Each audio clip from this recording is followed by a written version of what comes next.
লম্বা ঘটনা আপনারা জানেন। ইউসুফ নবীর জামা কাপড় খুলিয়া রশিতে বেঁধে যখন কূপের মধ্যে ফালাইল, সবাই ভাইরা জামা কাপড়ে রক্ত মেখে বাবার কাছে গেল। ইউসুফ নবী কূপের ভিতরে কেউ নাই, ওই কূপের ভিতরে একা কোথায় যাবে কোনো ঠিকানাও নাই। বাবা ইয়াকুব কাঁদে, আমার ইউসুফ কই? ইউসুফ নবী বলে, মাঝে মাঝে দেখি আমার বড় ভাই ইহুদা ইসা আমারে নাস্তা দেয়, খবর নেয়, কারণ বড় ভাইয়ের মহব্বত বড় কঠিন। এরে নবীর উম্মতের দল, এই বড় ভাই বড় বাবার সমতুল্য মর্যাদা।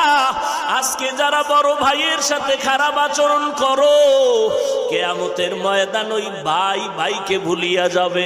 দুনিয়াতে হাজার মুসিবতে মা সন্তানের ফালায় দেয়, বাবায় রাগ করিয়া সন্তানের সাথে কথা বলেন।